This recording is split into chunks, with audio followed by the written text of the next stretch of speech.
Okay. Welcome, everyone, to our BME seminar series hosted by the Department of Biomedical Engineering at Columbia University. My name is Jose Figueroa, and I'm an assistant professor of biomedical engineering here at Columbia. Today, we continue to offer this lecture in a hybrid format with both a virtual and live audience. Our speaker will present for approximately 40 to 45 minutes, and we will leave 15 minutes at the end for Q&A. And for our virtual audience, throughout the presentation, please use the Q&A feature at the bottom of your screen, not the chat, to submit your questions. We will try to answer as many questions as we can live today. For our live audience, you will have a chance to ask your questions during the Q&A session as well. So today, we are very excited to welcome Professor Bryson. Dr. Bryson is the Esther and Harold Pathogen Assistant Professor of Biological Engineering at MIT, and a member of the Reagan Institute of MGH, MIT, and Harvard. Bryan completed his undergraduate studies at MIT in mechanical engineering before obtaining a PhD in biological engineering at MIT as well. And after graduation, Bryan went to the Harvard T.H. Chan School of Public Health, where he trained with Sarah Fortune and became interested in new approaches to examine host-pathogen interactions in TB infection. Bryan started his lab a little over 3 years ago now, where his lab focuses on bridging quantitative approaches to understand how the immune system eliminates deadly pathogens. So please welcome Professor Bryson.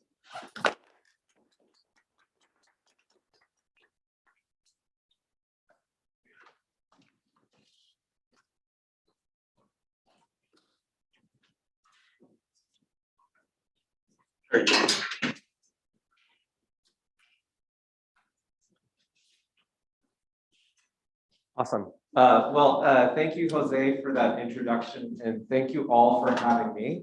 It's actually really funny to be here today because I really wanted to go to Columbia for undergrad, and life just didn't work out. So I'm glad to be able to be in the audience here with you all today. So as Jose mentioned, my research group is really interested in host pathogen interactions, and the reason that we think a lot about host pathogen interactions is because, as we all know, they can wreak havoc on our lives. And so what my research group really aims to do is bridge engineering approaches, bridge engineering approaches to really answer fundamental questions in host pathogen interaction biology. And a theme of today's talk is that small changes can have big impacts. And so we can think about this in many different ways, and I'll show you some examples. But the way that we think about this is that these small infectious microbes wreak havoc on our lives. And what we try to do is we try to understand how we can use biological engineering to address key questions that still remain in these disease areas. And so the first problem I'm going to talk to you about is tuberculosis. Tuberculosis still remains one of the biggest global health challenges every year. Tuberculosis is a pandemic every year. The estimates are remarkable. The estimates are about 2 billion people, so that's billion with a B, are infected with this pathogen. Now, this results in about 4,000 deaths per day. And for the first time in a decade, we saw an uptick in the total number of TB deaths per year. So the situation is getting worse. Now, one of the things that makes TB incredibly difficult to study in human populations is that not all people with TB respond to the infection the same. So 1 in 10 individuals develops active TB disease, which is characterized as having like weight loss, coughing up blood, and fatigue. Now, the other 9 out of 10 are virtually asymptomatic clinically. Now, not all hope is lost because we do have an effective antibiotic regimen for drug-sensitive TB, which is a 6 to 9 month drug regimen of 4 antibiotics. So just think about how many pills that means. 6 to 9 months, 4 pills a day. And what would be transformative from a public health perspective, as we all know and appreciate, has been demonstrated by the COVID-19 pandemic, is that vaccines are really important. But unfortunately, while we've been calling it tuberculosis for over 100 years, we still do not have a protective vaccine for this infection. Okay, so that's the challenge. And so when I think about how my research group contributes to the questions of TB, we really like to think about how we can intervene immunologically. And so just to set the stage for you to understand how a little bit about TB disease transmission and dynamics, Let me just walk you through what happens. So somebody infected with TB will cough. This aerosolizes droplets with bacteria inside of them. These dropletized bacteria are then inhaled by another individual. These bacteria and droplets make their way in down to the airway into the alveolar space of the lung. In the alveolar space of the lung, one of the things that we have are alveolar macrophages. So these are innate immune cells that function as sentinels of the environment. So they're going around, seeing what's there, and what they're doing is they're engulfing or phagocytosing foreign cargo. So this infection of individual macrophages that occurs when you take up this first bacterium really starts the whole cascade. So you have an infected macrophage, it responds, you have the recruitment of other innate immune cells, so you can have monocytes, macrophages, lots of different cell types. Now, the collection of this kind of macrophages is what we call a granuloma. Granuloma is just really a collection of macrophages. But in TB, what's really amazing about a granuloma is that it's really a kind of a site of host pathogen interactions. And so the granuloma will then go on to mature immunologically, and you have other immune cells that get recruited to the site of infection. So you have T cells, B cells, lots of different immune cells. And this is the kind of the hallmark of TB disease, the granuloma. So you've got bacterial replication, bacterial death, immune cell trafficking, all happening here at this site of disease.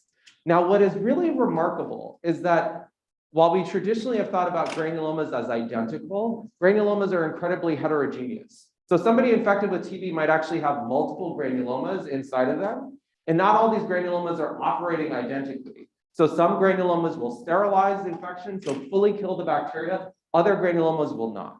Other granulomas will fibrose. Others will necrose. And it's the necrotic granuloma that's really important because as that granuloma starts to kind of dissolve into nothingness, the bacteria then leak it out into the airway, and that enables further subsequent transmission cycles. All right, so that's what we understand, and I wouldn't have a job if there weren't unknowns. So there are a number of unknowns that still remain. We still don't really understand how the host immune response fully clears and controls the pathogen. We don't understand how bacterial virulence, how the bacteria tries to counteract host immunity. And obviously these knowledge gaps are fueled by several limitations. The first being that we work with virulent Mycobacterium tuberculosis.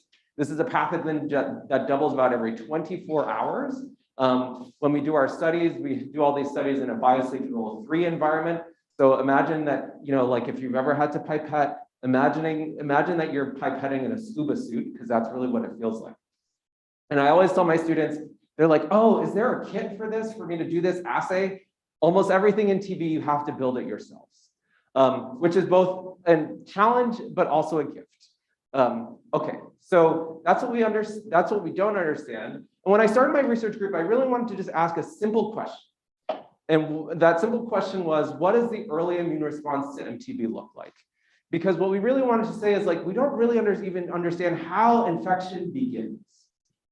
Okay, so why did we think that this was an important question, and why hadn't people addressed the question in a way that we thought about addressing it? Okay, so I'm going to show you a few pieces of data that really kind of emphasize how we set up our experimental models. So one of the best animal models for TB disease is the non-human primate model, because it kind of reflects this kind of clinical spectrum of TB disease that occurs in people. Now, using this non-human primate model, you can do really amazing things. You can use PET-CT imaging to look at dynamic inflammation in the lung. You can then, at the time of necropsy, take out these individual granulomas and then ask how many different barcodes were represented. And the way that you can do this is you can actually genetically barcode different bacterial strains, infect, then take these granulomas out and then deep sequence. And what's nice about this deep sequencing exercise is you can ask how many different bacterial barcodes are present. And what was observed in this study is that by and large, a single granuloma is founded by a single barcode. Okay, so what does that mean? What that means is that if you go back to the beginning of time of the host pathogen interaction, what really sets off the infection is the interaction between a single macrophage and a single bacteria. So this is wild. It's kind of amazing that like a single bacterium is all you need to drive fulminant TB. All right, so this was really exciting for us. And we said, okay, that says that a single bacterium is sufficient to drive fulminant TB, but how much bacteria does somebody who has TB, how much do they expel? And so for that, we're going to go to South Africa next. And so in South Africa, what was done because of the high TB burden there is that you could actually build this really remarkable engineering feat, which is like a personal biosafety level 3. And what's important about this is in this kind of environment is that what you can do is upon TB diagnosis, you ask somebody to come, they sit in this chair, there's a TB here, and they're just asked to breathe normally, not cough, not induce a sputum, just breathe. But what's really remarkable about this environment is that what they're doing is they're collecting the air that is expelled. So they're collecting the air that's expelled, and in this outlet here, they're concentrating everything that's really been expelled during this time. And then using dyes that are specific for Mycobacterium tuberculosis, they can ask, okay, how many live active bacteria were expelled in the span of an hour? Okay, so this is the interactive portion of this seminar where I'm just going to shake a show of hands. In an hour, somebody with active TB, they're not on antibiotics yet. How many bacteria do you think are being expelled? So we're going to do 3 ranges: above 1,000, between 100 and 1,000, and less than 100. So who wants to take 1,000 plus? All right, who wants to take 100 to 1,000? Who wants to do a less than 100? All right. It's on the order of tens of bacteria. And this is really important. So on the order of tens of bacteria are expelled in the span of an hour. Okay, so what does this really mean? So it means that when somebody with TB is probably not expelling out millions of bacteria at once. Okay, and this is really important for how we think about how we would even in the laboratory begin to set up experimental models to model early infection. So that's what we wanted to do. So now armed with this information, what we wanted to say is how do we develop tools to really, in a highly sensitive way, monitor the early immune response to infection with the hypothesis that we really have to be able to be sensitive enough to look at very few bacteria interacting with immune cells. Now, why is this interesting? Why this is interesting is actually when you look at macrophages, so innate immune cells, and you treat them with, say, for example, just a homogeneous ligand. So you can take a component of the bacterial cell wall, stimulate mouse macrophages, and then look at the immune response. And to look at the immune response, you can say, for example, look at the production of 2 inflammatory cytokines. In this case, CCL3 and TNF. And this experiment is done by flow cytometry, where you block, where you basically inhibit protein secretion. So new cytokine that's being produced is accumulated in the cell. And then you can use antibodies against either CCL3 or TNF to quantify how much has been produced in this cell. So instead of it being secreted, it's sequestered in the cell, and that's how you can quantify. And what was done here is they took a toll-like receptor 4 ligand. So toll-like receptors are the ways by which we kind of engage or sense kind of pathogen-derived molecule. And they just did a simple dose response, and they looked at the production of CCL3 and TNF.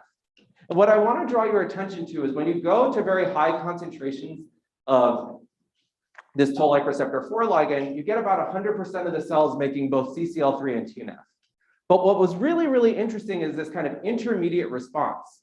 And what I want to draw your attention to is this 0.1 nanomolar concentration. So at this 0.1 nanomolar concentration, what you can observe here is that actually only about 18% of the cells are responding. Now imagine you're like swimming in this soup of ligand, but not all your cells are responding in the same way.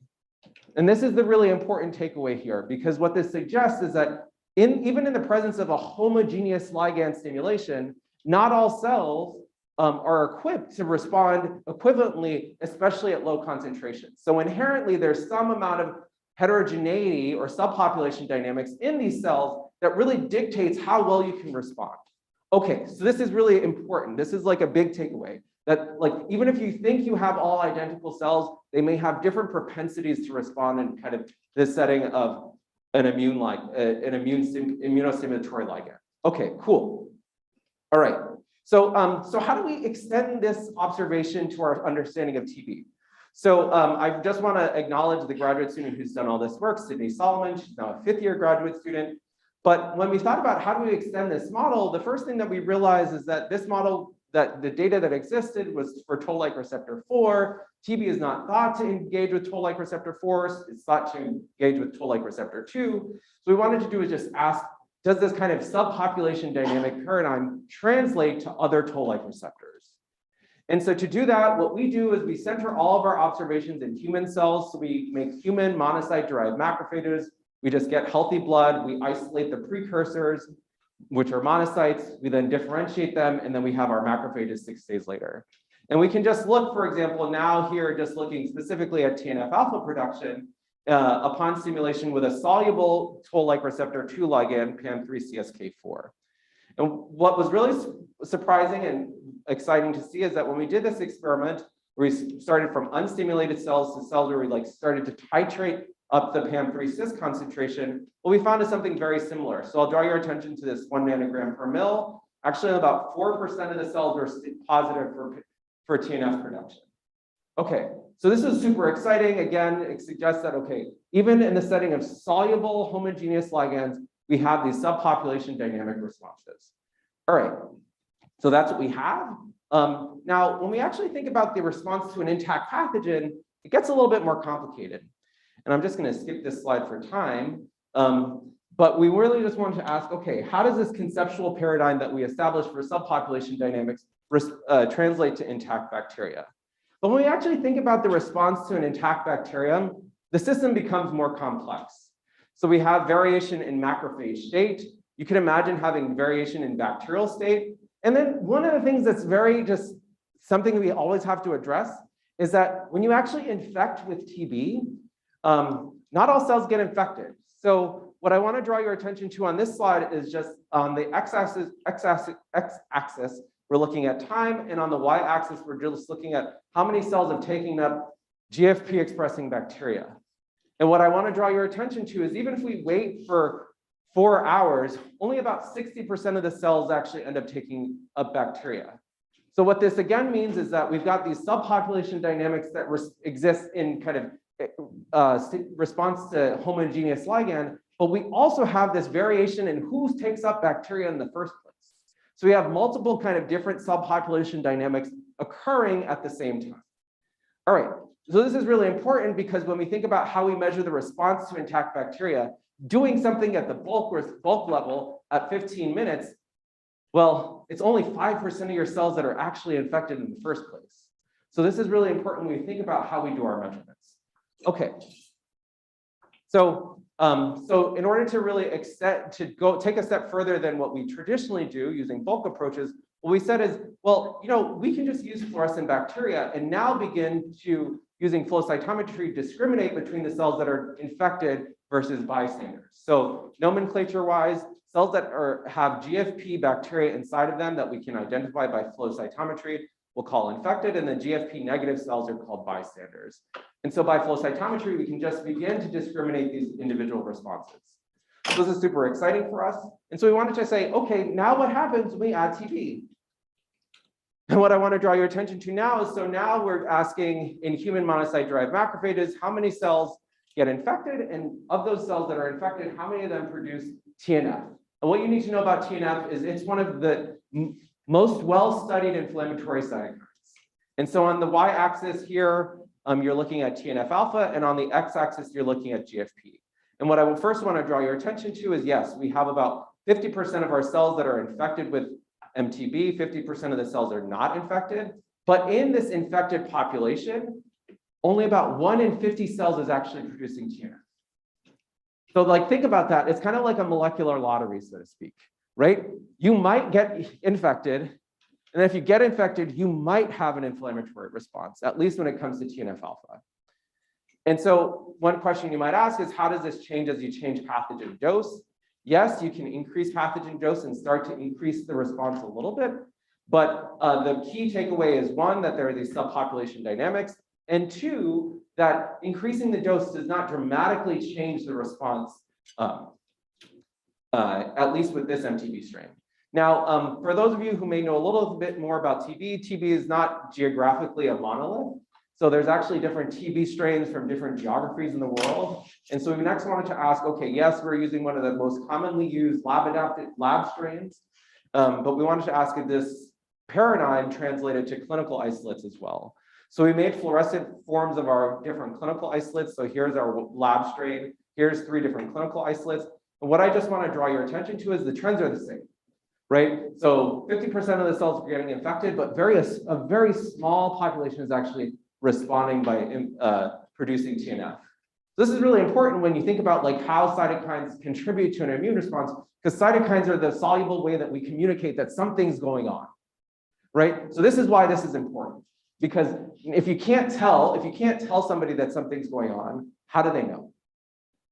So, okay, so this is really exciting for us. Now, when we think about using a soluble ligand, there's no way to fight back, right? A soluble ligand, you add it, the cells respond or they don't. But when you're infecting with an intact pathogen, there's actually two hypotheses that emerge where we're thinking about this response. One hypothesis is that TB is weakly in like driving these responses. The other hypothesis is that TB is like evading, right? And so we needed a way to begin to discriminate between these two possibilities. Okay, so one of the things that we're excited about was this idea that for other bacteria, it's known that other bacteria can secrete things into immune cells to disrupt the ability for host protein translation to occur. So we tested that hypothesis, and what I'll just quickly show you is that it did not have an impact in our system. So we have a way to look at nascent protein synthesis, again, at the single cell level. So we can look at protein synthesis in directly infected cells versus uninfected cells. And so what I'm showing you here are just some FACS plots of that.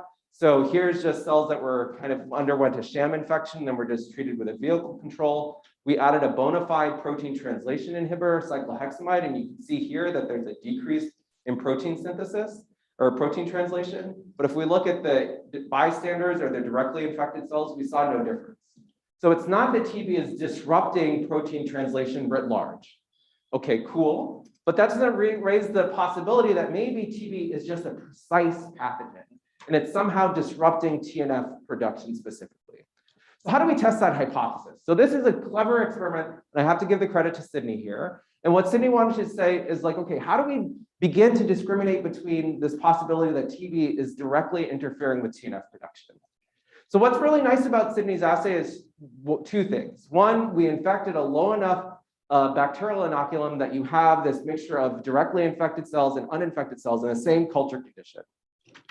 But we know about ligands that we can add that drive TNF production, for example. So what Sydney reasoned is that if you infect with TB, let the infection go for 4 hours, and then come in with something that you know should actually drive TNF production, in the presence of secretion inhibitors, you can ask the following question. Now you can look for cytokine production as we did with flow cytometry, but you've got these two populations, cells that are not infected and cells that are infected. And the hypothesis is that if you come in with a soluble ligand you know should drive something, and you see the following response where this population moves up and this population does not, the infected population does not, then you can say, yes, TB and being infected with TB is disrupting it somehow. But alternatively, if both populations go up equivalently, it's just that TB wasn't like enough to do it in the first place. So that's the hypothesis that we wanted to test. So here I'm just kind of showing you again what we traditionally see. So TNF alpha on the y-axis, GFP on the x, untreated cells, cells that were stimulated with our positive control, cells infected with MTB. These are all consistent with what I've previously shown you, but really this is what we wanted to do. So here, if we take cells that were infected with MTB and just give them media thereafter, this is what we see. But now when we come in and we add PAM3CSK4, our typical positive control, what I want to draw your attention to is that the cells that are infected actually don't have any problem whatsoever producing TNF alpha. So it's not that the cells are like, it's not that being infected with TB means you can't do it. It's just that TB is not enough to get you over the hump. Okay, so this was really exciting because, you know, oftentimes I love my field, but sometimes we give too much credit to the bacteria. Insofar as when we see something doesn't happen, we're like, TB must be inhibiting it, right? But what these assays actually allow us to do is now precisely discriminate between the possibility that TB is inhibiting versus it's just not doing it well enough in the first place. Okay, so all right, so this is kind of like, yes, we can say, look, we can infect with TB and we can see limited TNF alpha production. But when we think about the process of going from engagement on the surface of some of these surface receptors that bind bacterial product and the soluble immune response you get thereafter, there's a lot of steps in between, right? And so like, how do we take a deeper look at kind of the intermediate steps between infection and cytokine response? So the next thing we wanted to do is actually start looking some of the intracellular signaling pathways, again, using flow cytometry, using an assay called PhosFlow. What's cool about this is we can, again, look at these different molecular markers. So phosphorylation of ERK, P38, degradation of I-kappa B alpha, which is an inhibitor of the transcription factor, and of kappa B, which contributes to TNF production. And we can monitor the levels of these proteins in single cells by flow cytometry, again, using GFP to discriminate between the cells that are infected and the cells that are not. Okay, so this is super cool. And so I'll just quickly kind of jump to the punchline. So we first looked at I-kappa B alpha degradation, ERK phosphorylation, and P38 phosphorylation. And so here's what we see if we use this as soluble ligand. So here's PAM3CSK4. We see transient phosphorylation of ERK and P38. This is like the textbook response. This is what you'd see by a Western blot. And you see transient degradation of I-kappa B alpha. So nobody would dispute this. Now, what I want you to remember is that when you do these kind of phagocytosis-based experiments, if you were to do a bulk assay, at 15 minutes, you might have 5% of your cells infected. At 20 minutes, you might have 30% of your cells infected. And so if you're like doing a bulk assay, like it's only like a small population is actually the only population that's infected. So doing a bulk assay might actually mask some of these responses. Okay. So because we're looking at dynamics, the other thing that we do is we actually just kind of compare the overall temporal trajectory by just taking the area under the curve, these curves. And then we can compare between like toll-like receptor true soluble ligand stimulation versus MTB. And we did this for a number of different nodes, but the node that I'll draw your attention to, because this is the one that was different, was phospho-P38. So phospho-P38, we see this transient phosphorylation with PAM3CSK4, but really notably, there was no activation of either P38 in the directly infected cells or the bystander cells. And this is something that's really important because like without these assays, we would not have been able to really distinguish this possibility, whether it was like not happening or not happening because our method wasn't sensitive enough to detect. So this was really exciting. And then across multiple donors, this replicated. And so this was like super exciting because actually this hadn't been shown before. And what I want to draw your attention to is why is this important? So P38 is a MAP kinase. It actually controls a number of different downstream signaling pathways. Importantly, it actually contributes to the stabilization of many mRNAs that code for cytokines. So if P38 activity is actually not, if P38 is not activated, it doesn't actually drive stabilization of some of the RNA binding proteins that then subsequently bind to some of these cytokines. So there's actually a molecular reason why seeing the absence of P38 phosphorylation may give us some molecular insights as to why we're not getting TNF production. So this is super cool. Now a question again becomes, and I say this in the era of Zoom because it's like very easy to like quickly Google and say like, okay, is there a paper about TB and P38? And there is. I just like to be direct about those experiments. So the experiments that have been demonstrated is that there's a theoretically a phosphatase that is secreted by MTB that can disrupt signaling. Now, the time points that those analyses were done were at like 24 and 48 hours. They weren't able to look acutely at early responses. And honestly, at this point, I don't know how one can really detect really robust changes by Western blot when you're dealing with such a small population. So there's suggestions that a TB phosphatase can do this. We actually made the TB mutant. We tested the hypothesis ourselves. There is absolutely no difference. And this is supported by the following experiment that's on the screen. So we again thought, okay, how do we discriminate between poorly activating versus inhibiting? So what we did is we actually did the same experiment, but instead of stimulating with our soluble toll ligand, we stimulated with anisomycin, which is a small molecule that's known to drive P38 phosphorylation. And so if we take cells that underwent a sham infection, you see P38, increased P38 phosphorylation following anisomycin. But you also see this in the bystander and the infected cells. So again, it's not that TB is inhibiting, it's just that TB is doing a bad job. So this is really exciting. And I know at least Jose will appreciate this biology because we spent time in the same lab where we spent a lot of time thinking about signaling. And so notably here, we only looked at ERK and P38, in part because we really wanted to look at junk, but honestly, the real challenge with all these assays So you have to have good antibodies for the protein that you're looking at. And the original junk antibody was literally junk, and so it was like never working. But then we like screened a bunch of additional antibodies. We found one that works.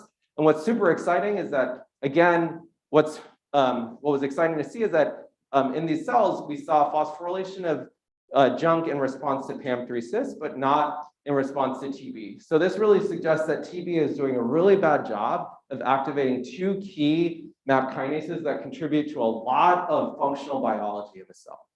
So this is what we're super excited about unpacking a little bit more, is like, how do we think about either restoration of P38 or junk phosphorylation in these cells to understand whether this makes them better at producing cytokine or better at controlling the TB.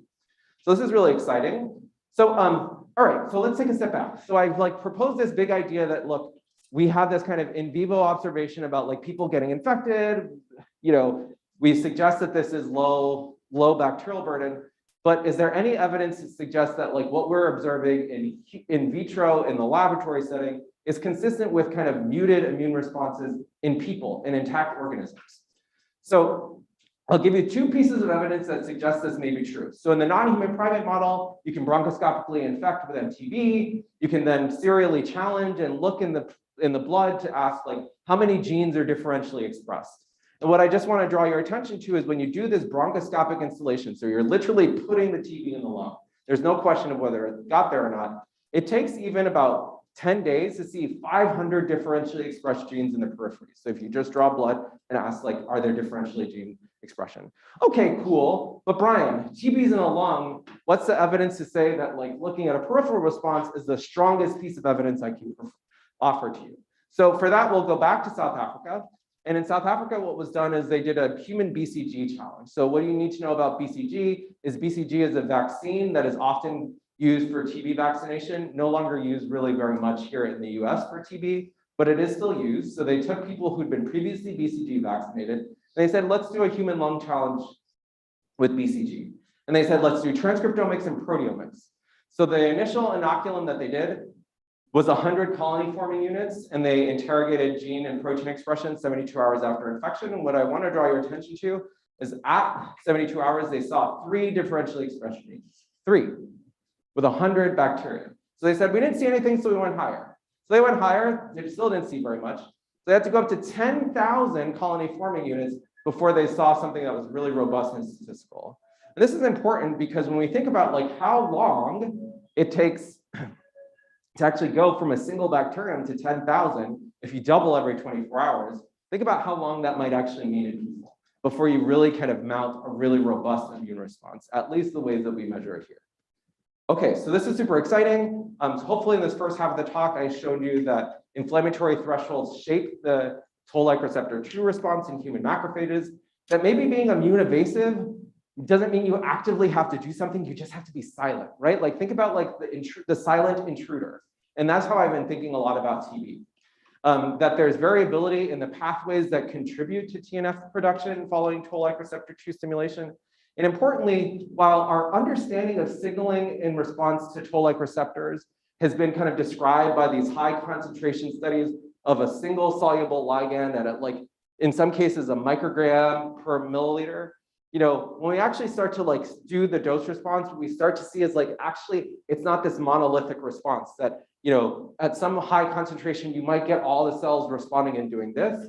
But as you think about like the intact response to pathogen, there can be some really important points of diversion, which actually really mean something for the biology. And lastly, that there's in vivo evidence for muted responses to mycobacteria. Okay, so I'm going to switch gears. And as Jose mentioned, I started my lab like a little over, like almost 4 years ago now. And I think as we have all been impacted by this pandemic in interesting ways, so has the research program. I would have never thought that the second half of the talk would be anything that I'd ever present on, because I literally didn't know COVID existed when I started my lab. But I say this kind of both as preamble and as gratitude to the students who like have like persevered through a pandemic. I know it's incredibly hard. And like any talk I give is like a tribute to my trainees, but like this story in particular, I present with a lot of gratitude, because when you send your lab home in the middle of the pandemic and you're like, I don't know, I'm gonna see you again. And then like, I've run out of data to analyze. I was like, okay, cool. Well, see what you can do with publicly available data, because that's really what we had. We were like 2 years old at that point. Like we didn't have like 20 years of old data to just go back and reanalyze. So, all right, so I'm gonna skip all these pieces and just kind of start and say like, COVID has had an impact on all of our lives. It's always very humbling to acknowledge the global impact that this has had on all of us. And so when we were at home, we wanted to start thinking about how can we potentially contribute to the pandemic. And importantly, in the absence of data, we wanted to ask, how can we learn from publicly available data? I actually really believe in this. I think there's so much data there online that you can reanalyze. I actually teach an entire class on this, like data sustainability. I think that it's really important that we think about how we reuse other people's data in interesting ways to learn. So I'll give you one example. So this is Bryan. He's now at Stanford as a science fellow. And what you need to know about Bryan is that he was a computer science graduate student, but had a deep predilection for literature. And when he actually was applying to PhD programs, he actually wanted to get a literature PhD, but he decided to come to MIT instead and do electrical engineering and computer science. But he always kept a real interest in a class of algorithms called natural language processing algorithms. And what these processing algorithms do is they actually automatically extract patterns from a big data set. So just think about how you send a text to your friend, your iPhone's predicting the next word of your sentence. This is powered by language models. And so what these algorithms really do is they learn a concept called distributional semantics. It's a concept from linguistics introduced in the 1950s, that you shall know a word by the company it keeps. And you're like, well, isn't this a BME seminar? Where is this guy going? All right, so what do these algorithms do? What these algorithms really do is they learn the probability of a word given its context. So if you take the example, the Chinese president blanked to Japan yesterday, what a language model tries to do is it tries to return the word or token that is most appropriate for that blank, given everything that it's seen, right? So the probability the word went here has a 50% chance of filling in a blank. But the important thing that's also sometimes missed in these language models is that small changes can have big semantic effects. So let's take the sentence, the boy pats the dog, right? Let's think about making a single letter change. Think about it in your head. The single letter change that might change the sentence, like in letters, but not change the meaning. And I'll tell you, the suggestion that I make is that we can change the original A to the E and it becomes the boy pets the dog. So there's a mutation, but it's not like that different. Now think about the original sentence and think about like the single letter change you can make that might change it so dramatically. We can change the original P to an E and it becomes the boy eats the dog, right? It might be nonsensical, but it's still grammatical by all intents and purposes. All right, so where are we going? All right, so given this idea, what we said is we want to take language models one step further. So instead of just proposing the next word that comes in the sentence, we wanted to play the Mad Libs game, right? Like if you think about playing Mad Libs, like you're trying to find the word that best fills in the blank that makes the most funny things you can, right? So, so the idea here is that given a sequence of tokens from some language, what you want to do is two things instead of just one. Is you want to find the single token change that one induces the largest semantic change, and it's two constrained by the rules or grammar of that language. And so by example, this can be a sequence of words from the English language, but what's to say this can't be a sequence of amino acids from a viral protein? Okay, so how do we do this? We actually use state-of-the-art neural network-based language models, where these language models traditionally just output a grammaticality, so what's the word that best fills in the blank? But we argued that these hidden layers of the neural network will represent some element of semantics. And so that's what we did. So we had grammaticality and semantics, and those are the two parameters that we had. And we wanted to say, okay, let's go ahead and do this constrained semantic change search. So we're going to take the original headline, wine growers revel in good season, ask the algorithm to make the single word change that makes it the semantically closest. And it says wine growers revel in strong season. All right, cool. Hopefully that feels intuitively fine. Then we said, okay, like what, given everything that you've seen about like co-occurrence of word patterns, what is the most semantically different phrase you can make changing one word only? And I just love this one. I literally did not force the algorithm to do this, but it suggests wine growers revel in flu season. Okay, cool. So, okay, hopefully these English literature examples just give you some intuition for how these algorithms work.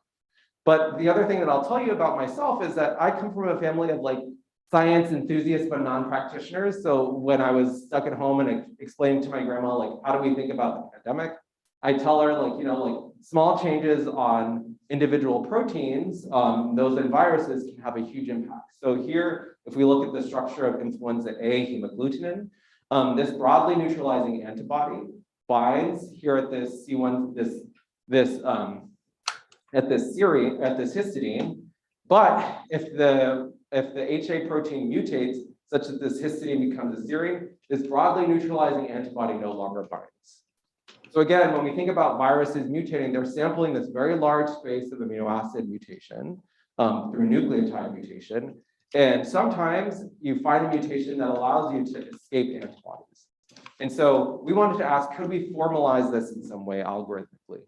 This idea that small changes having big impacts. So what we did is we actually said, let's go ahead and build a language model for amino acid sequences of viral proteins. And as a starter, we just did hemagglutinin and HA. And what we did is we actually took just all of the data that's publicly available, amino acid sequences for hemagglutinin and HA in a database called the FluMap. We didn't introduce any metadata, but we created a language model. And what these language models do, you can just think about it, it takes an amino acid sequence and converts it into numbers that an algorithm can work with. But then we can take that vector that represents that amino acid sequence, and just as you might take your single cell data and project that down into 2 dimensions using UMAP, we can do that for our sequence representation. And what was really exciting to see is that when we did this and we clustered the data, we found all these really nice clusters. And because we had the metadata that was available in the FluMap, we could then put that back on and say, like, okay, do these clusters actually align with any biology that we know? And what was exciting to see is that all these different subtypes were actually enriched for different influenza, or all these clusters were enriched for different influenza HA subtypes. So this is cool because it says language models are learning something, even though we didn't tell it anything other than sequence information.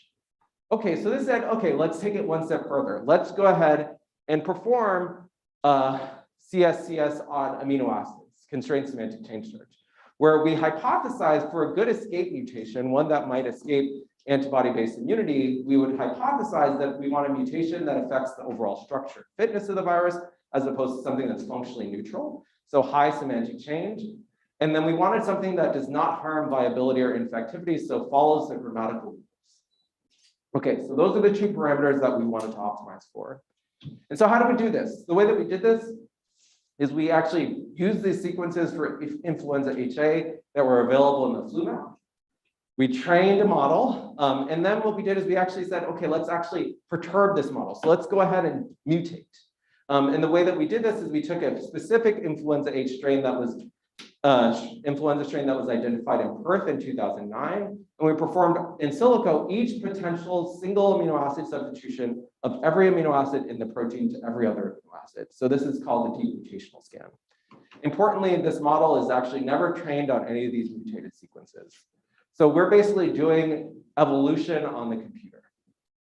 And so you might ask, why did you pick this Perth strain from 2009? Because we were stuck at home, we really thought it was going to be important to actually have experiment to validate our data. And so the Bloom lab at the Fred Hutch had actually already done this experiment in real life, in the wet lab. So what they did is they actually made a viral library containing all these influenza HA mutants, and then they infected cells either in the presence or absence of antibody. So what this experiment allows you to do is when you infect, you say, like, okay, what cells retain the ability to infect? You can sequence those out. Which cells retain the ability to infect in the presence of antibodies? So this is like ideally what we want. We can identify, here are the mutations that still allow me to infect. Here are the mutations that still allow me to infect and escape antibodies. And so we have all this information. So now we have our computational models predictions, and we have a biological data set with which you can validate. Okay, so this was super exciting. Like, you know, the worlds rarely like align in this way, but we're thankful that it did. Our hypothesis now was that for this experimental data set, we would hypothesize that high grammaticality, high semantic change would be enriched for antibody escape mutants. And in fact, that is what we saw. So let me just walk you through this graph. So on the y-axis is semantic change as quantified by our model. On the x-axis is grammaticality as acquired by our model. The coloring is just like which mutants we think are the best for a high semantic change and high grammaticality. And these red X's are experimentally confirmed escape mutations. And there's a statistical enrichment, I hope you can see, for these red X's in the high grammaticality, high semantic change regime. So this is super exciting because we didn't tell the model which mutants escape. We just gave the model amino acid sequences. And we said, let's quantify using this kind of language model paradigm. So this is really important because it's an unsupervised model. Okay, so this is really exciting. And now the question is okay, yes, we're just operating on sequence. Do we learn something about structure? So we can actually then go back to the influenza HA structure and then plot the escape potential as quantified by our model on this structure. And what you can see is that there's depletion in the stock domain and enrichment of mutations in the head domain. And what's actually known in the field is that actually, if you can generate broadly neutralizing antibodies against the stock, they're actually quite broadly neutral. Antibodies against the stock, they're actually broadly neutralizing. So this has been a deep interest to influenza immunologists for quite some time. Okay, cool. So does this just work for influenza? The answer is no. So we actually then subsequently built models for influenza H3, HIV envelope, and SARS-CoV-2. And this was data originally available at the beginning of the pandemic. And what I just want to draw your attention to is the enrichment of these red X's in the high grammaticality, high semantic change regime. So this is super exciting. And so to conclude this second half of the talk, what I hope to have shown you is that semantic modeling can predict viral escape in an unsupervised and alignment-free fashion, and that we can leverage the distributional hypothesis from linguistics to understand viral evolution. So just to quickly give you an idea of like what we're doing next, all these studies were done kind of like on data that was publicly available that we could kind of use longitudinally. And the question was, can we actually begin to operate in real time? So we now actually download all SARS-CoV-2 sequences that are available every month. We build a new model, and then we can actually do kind of genomic surveillance, actually in partnership with the CDC. And so we can actually now take all the different mutants that are becoming available, and we can calculate semantic change relative to like the vaccine sequence that many of us were vaccinated with. And we can see here that SARS-CoV-1, which is still very semantically different from all the other circulating strains, but here's Omicron and some of the Omicron relatives here. So you can see that the model still says, okay, well, if we hypothesize that high semantic change is going to be enriched for antibody escape, I think the experiments in the populations also confirm that to be true. So, and what's also super exciting is, you know, it's always a dream to say like something you develop in the lab actually makes its way out of the lab into kind of practice. And so this is actually work from BioNTech, where they've now adopted our machine learning framework to for new vaccine design. So maybe I'll stop there, but not before thanking the superheroes behind the work. So in the first half of the talk, I told you work done by Sydney Saltman, a really talented graduate student, who will be finishing soon. Bryan, who finished quite quickly in the middle of the pandemic, so I haven't even given them the like PhD high five. He's now a Stanford Science Fellow and probably will be on the job market next year. Grateful to all of my collaborators, the people who make the job a lot of joy, my funding sources, and to you for your attention. And I'm happy to take any questions.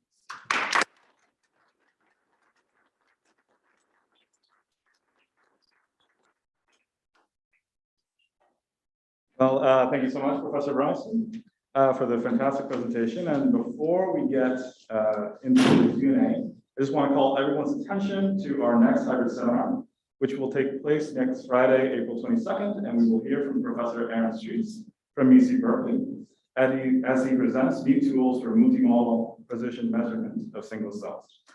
Please follow us on social media to receive the latest updates, and you can see our social media information on the slide. You can always access the registration information for our BME seminars on the website at bme.columbia.edu. So, next time.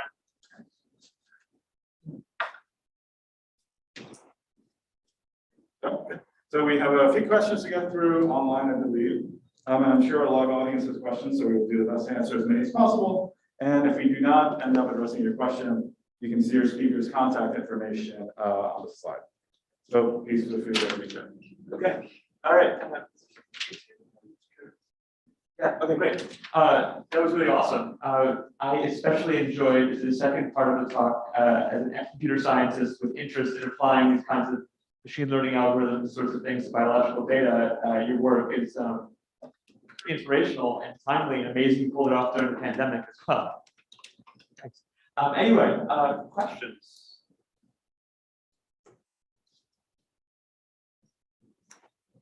We have one question from online before we get to Jose. Is this working?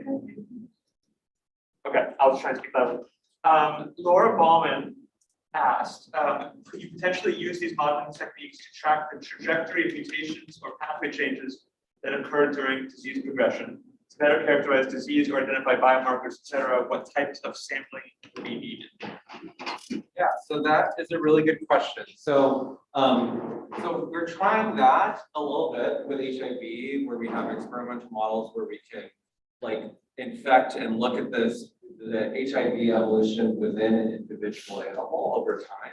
And so we're trying to understand kind of evolutionary trajectory. In fact, Bryan has a paper that kind of describes the idea of taking these language models and using them to understand evolutionary trajectories as opposed to just like individual time points. So yeah, so definitely you can definitely use them. I think language models are only at their infancy in terms of what you can do. So I think the real question with any of these machine learning approaches is how much data do you have? You know, I will say that we've tried to look at the evolution of antibiotic resistance in TB using these same approaches, but the amount of data we have there is much more sparse. And as a consequence, the modeling techniques don't work very well. So I think if you want to do these experiments, you really need a sufficiently high enough N and then like a diverse enough set of sequences that allow you to model the kind of richness of the evolutionary landscape that you can access, but it's definitely possible. So of course, thank you for a great sonar. So I had a question regarding at the end, you were showing the grammaticality semantics for escape mutants. And the models based on single amino acid changes, correct? Right. So I'm wondering, are there any examples that don't fall onto that top right corner that perhaps have maybe multiple changes together that, are you making a new word and how does that change maybe that? Okay, so that's a really good question. So at present, our model really focuses on single amino acid mutations. And I'll tell you the reason why we do that is just because of computational time originally, because you can imagine that it's going to scale with the length, with the length of your sequence, and then every position you combinatorially change. So what we're doing now is we are trying to focus on we're using additional information. And that additional information that we're using is crystal structures for how antibodies are thought to bind SARS-CoV-2 spike. And so what that gives us a little bit is like a footprint of like, here are the kind of contact residues that are important for antibody spike binding. And so we're actually restricting our deep mutational scans to only those patches of the protein. And because we like reduce the number of amino acids that means, what we actually can do is we can actually start to begin to do like combinatorial mutations. So, but that is one of the kind of opportunities is like, how do you think about evolving? Like people ask, like, could you have evolved Omicron using your model? No, the answer is no, given how we set up the task. We're only evaluating single amino acid mutations. Now, what's actually really attractive is that with the language model, you can give it any SARS-CoV-2 sequence and it can evaluate semantic change. It's just like our deep mutational scanning can't we're not yet at the point where we can do 30 amino acid mutations at once. So that's kind of the trade-off with these language models is that we have to, when we're doing a simulated evolution, we just have to constrain some amount of search space. And so to do our initial task, it was like single amino acid mutations originally. But now we obviously know that there are many, many, many more mutations that can happen on spike in a combinatorial fashion. So we're trying to think about ways to accelerate that exploration, but great question. I had a question. How computationally bound are you? Like if you had all the computers in the world, would that have changed your what more things could you have done, or is that not exactly the issue? There was more data limited, or That's a really good question. I think that we could have done more. I think we certainly could have, the deep mutational standard of combinatorial fraction would have been computationally tractable if we had all the computers in the world.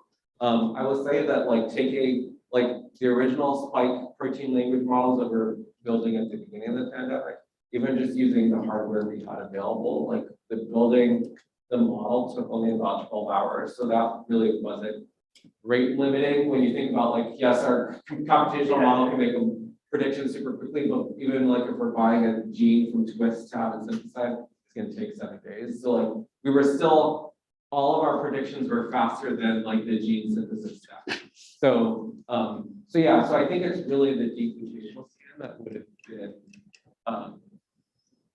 favored or like enhanced by the access to additional compute power. yeah, that's cool. Thank you.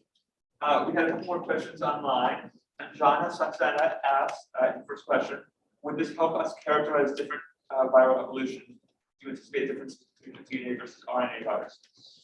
Yeah, so that's a good question. So I will say that the modeling framework is pretty agnostic to any of the it's very agnostic to biology because it's really just being trained with amino acid sequences. So DNA viruses, RNA viruses, I think they're all fair game for this modeling approach. I think what you really need to think about is how much mutation does your pathogen undergo and what are the modes of selection that you want to think about when it comes to what semantic change might actually represent or what grammaticality. So having a little bit of knowledge about the biology will be useful, but even if you went in ab initio with no knowledge of the biology and just a bunch of sequences, I'm sure that there would be something to come out, but you have to start really thinking about what everything means. Okay, and I would have one more question. From the first part, this is also from Jana. The first part of your talk, how efficiently can one measure differentiation of M1 versus M2 macrophages following the treatment or in a non-responsive case? Okay, that's a good question. So, distinguishing between macrophage state is something that I think a lot of folks do. I think there are different molecular markers that people use. Whether that just defines why some macrophages respond by producing TNF or not is unknown. So what I'll say, and I realize we're almost out of time, what I say we're trying to do now is we're actually trying to record the signaling that happens in the individual cells. So looking at actually instead of just like a collection of single cells over time, we're actually recording signaling in individual cells by like looking at transcription factor translocation and then looking at their ability to produce TNF. So instead of looking at it from like an M1 and M2 perspective, we're looking at it as like how the dynamics of the signaling encode whether or not the cell eventually produces TNF in response to infection or not. Cool, thank you. Any other last questions? Good question. Oh, sure. Yeah. So I guess for the first part of the talk again, so the difference between soluble ligand and bacterial infection in terms of things like junk, P38, MAPK signaling. What is the effect on the receptor itself look like? So is there, when it's EV infection, is it kind of a lower amount of signaling? Is there turnover of the receptor? So are the dynamics inherently different, giving rise to the difference between ERK and MAPK? Yeah, so that's a really good question. So I will say that we do not yet know. So we've thought about looking at super receptor proximal events. So like one of the things that toll-like receptor signaling does is it kind of drives the formation of one of these, which is this like supramolecular organizing complex, and try to look at like, okay, is there differences in the kinetics of formation of this kind of receptor proximal complex? That's really, really hard, especially in BL3, but we're trying. So as far as receptor hormone, we don't quite know what's happening here yet, but this is something we've looked at, like receptor downregulation, and there's nothing that looks super striking between soluble ligand versus TV. So I don't think it's easily defined by like receptor trafficking dynamics, but it could be other things that we just haven't been able to measure. All right, thank you so much. Thank you to the audience as well. Dr. Bryson, it was a great talk, so thanks for coming.